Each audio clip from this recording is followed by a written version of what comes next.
see our topic. Next topic is enthalpy of formation. Enthalpy of formation को ऐसे represent किया जाता है. Enthalpy of formation, standard enthalpy of formation को ऐसे रिप्रेजेंट किया जाता है. अच्छा, स्टैंडर्ड स्टेट क्या होता है और नॉर्मल स्टेट? अगर टेम्परेचर 25 डिग्री सेल्सियस हो, टेम्परेचर यहाँ मेंशन कर दे रहा हूँ. स्टैंडर्ड एंथैल्पी टेम्परेचर क्या हो? टेम्परेचर क्या हो? 25 डिग्री सेल्सियस हो और प्रेशर क्या हो? 1 atm हो. ठीक है, तो उस केस को हम लोग स्टैंडर्ड एंथैल्पी या स्टैंडर्ड स्टेट कंसीडर कर सकते हैं. ठीक है, अब देखिए यहाँ पे अगर हम लोग ऐसे देखें एंथैल्पी ऑफ फॉर्मेशन, देखो यहाँ फॉर्मेशन वर्ड से आप आइए. फॉर्मेशन मतलब फॉर्मेशन आप लोग समझ रहे हैं, फॉर्म. ओके, मीन्स ध्यान रखें कि यहां पर हम देखेंगे कि किसी सब्सटेंस के एक मोल उसके एलिमेंट्स बनाने के दौरान जो एंथैल्पी चेंज होती है उसी को हम लोग क्या कहते हैं? Enthalpy of formation. पुनः एक बार ध्यान दें, किसी सब्सटेंस के एक मोल को उसके एलिमेंट से बनाने के दौरान जो एंथैल्पी चेंज होती है उसे हम लोग एंथैल्पी ऑफ फॉर्मेशन करते हैं. अब देखिए एलिमेंट जो होगा वो इन मोस्ट स्टेबल फॉर्म में होना चाहिए. ध्यान देंगे तो हम लोग ऐसे कर सकते हैं कि enthalpy change when one mole of substance is form from its elements that are in most stable state. So let us define here what is enthalpy of formation. तो enthalpy of formation को अगर हम define करें तो कुछ इस तरीके से डिफाइन किया जा सकता है. ठीक है, enthalpy change.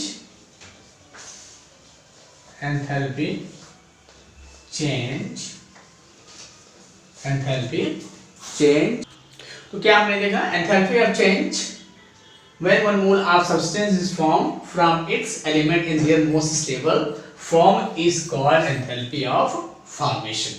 Enthalpy of formation मतलब कि ध्यान रखना है कि किसी मोस्ट स्टेबल एलिमेंट्स से उसके एक मोल सब्सटेंस को बनाने के दौरान जो एंथैल्पी चेंज होती है उसे हम लोग क्या कहते हैं? एंथैल्पी ऑफ फॉर्मेशन करते हैं. एंथैल्पी ऑफ फॉर्मेशन करते हैं. ठीक है, अब देखिए एंथैल्पी ऑफ फॉर्मेशन से रिलेटेड कुछ क्वेश्चंस हैं. एंथैल्पी ऑफ फॉर्मेशन से रिलेटेड कुछ क्वेश्चंस हैं. पहले हम लोग यहाँ पे देख लेते हैं. ध्यान रखना है जैसे यहाँ पे हम लोग देखते हैं carbon solid state plus O2 gases state में तो बना रहा है CO2 गैसेस स्टेट. ठीक है, अब देखिए एंथैल्पी ऑफ फॉर्मेशन ये देखिए इसकी जो एंथैल्पी ऑफ फॉर्मेशन है ये -393.55 किलोजूल फॉर्मूला. ठीक है, तो इसको हम लोग यहाँ पे देखा, ये हम लोगों ने यहाँ पे देखा. अब देखिए इससे कुछ रिलेटेड क्वेश्चंस हैं जो उसको उसी पे बेस्ड क्वेश्चन पूछा जाता है. तो ये आपको क्लियर हो गया कि किसी सब्सटेंस के एक मोल को उसके एलिमेंट्स के मोस्ट स्टेबल फॉर्म से बनाने के दौरान जो एंथैल्पी चेंज होती है उसी को हम लोग क्या कहते हैं? एंथैल्पी ऑफ फॉर्मेशन कहते हैं.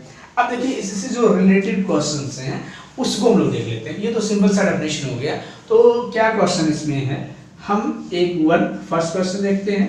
कुछ क्वेश्चन इसको नंबर वाइज हम लोग देखेंगे.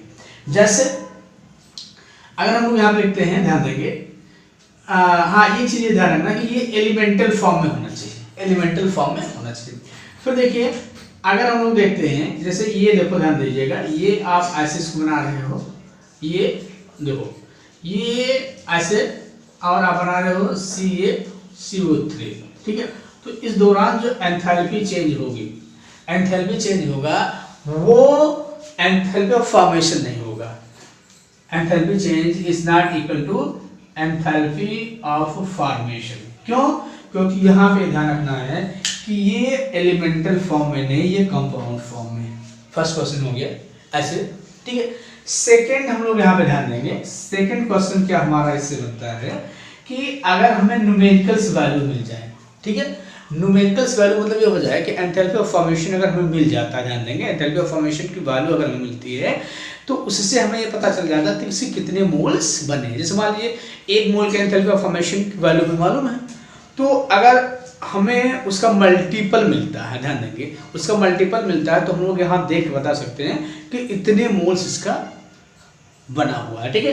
तो हम लोग कह सकते हैं numericals value, numericals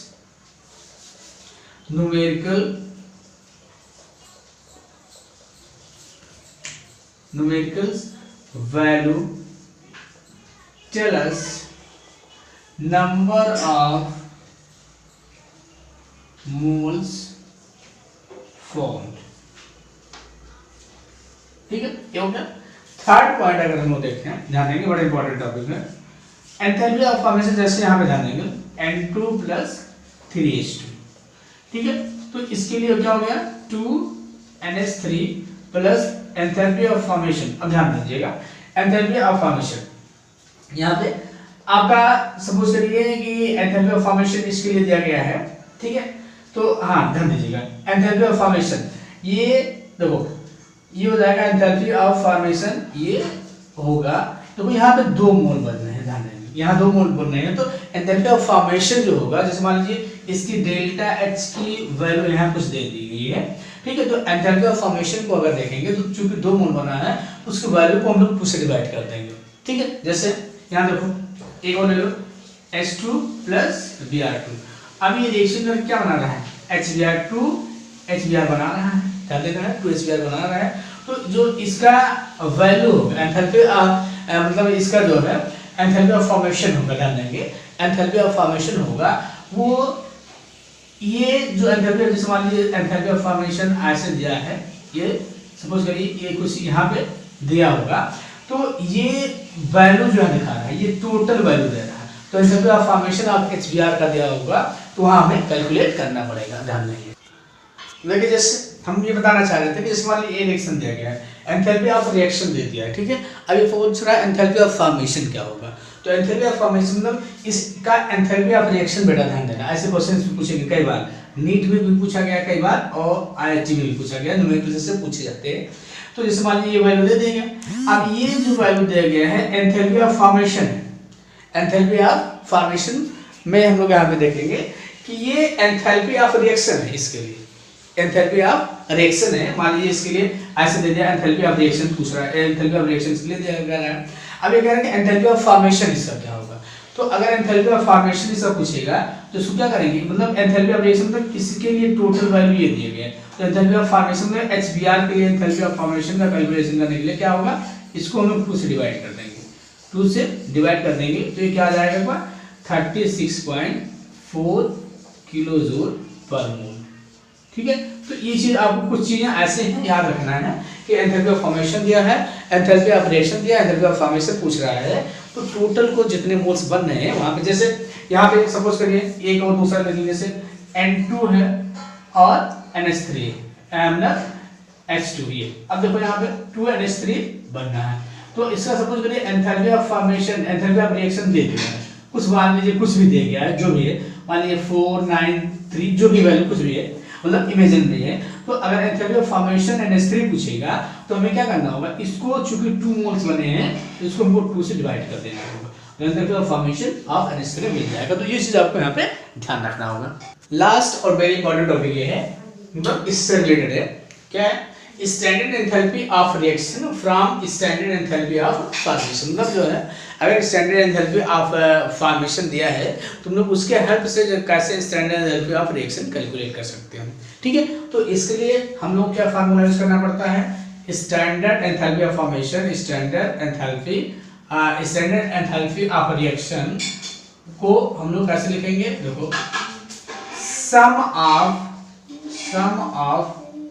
standard enthalpy of standard enthalpy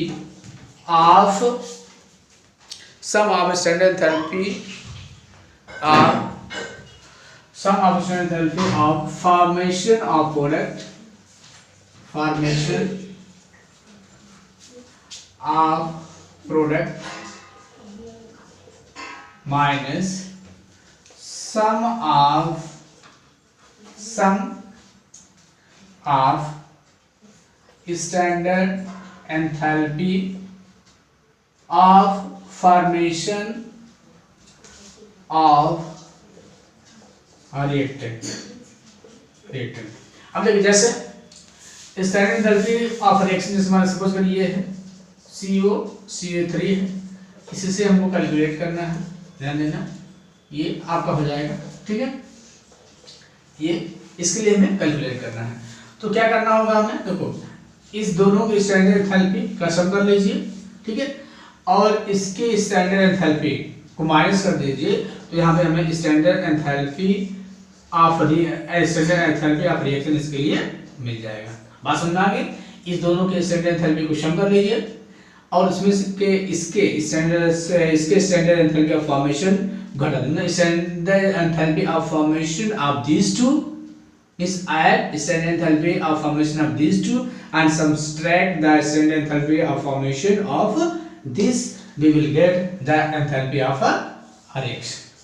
ये चीज आपको यहाँ पे ध्यान रखना है, ठीक है। तो इसमें न्यूमेरिकल्स है, एक न्यूमेरिकल हम लोग देख लेते हैं। तो इसमें हम लोगों ने क्या देखा, देखो स्टैंडर्ड एंथैल्पी ऑफ फॉर्मेशन, इसका स्टैंडर्ड एंथैल्पी ऑफ फॉर्मेशन ये है, इसका स्टैंडर्ड एंथैल्पी ऑफ फॉर्मेशन ये है, इसको हमने जोड़ लिया है, फिर इसके स्टैंडर्ड एंथैल्पी ऑफ फॉर्मेशन को इसमें से घटाएंगे तो हमें इतना मिल जाएगा। तो इस कैल्शियम कार्बोनेट का स्टैंडर्ड एंथैल्पी ऑफ रिएक्शन जो है 178.3 किलोजूल पर मोल होगा। ऐसे न्यूमेरिकल्स भी दिए जाते हैं और कैलकुलेट कर सकते हैं।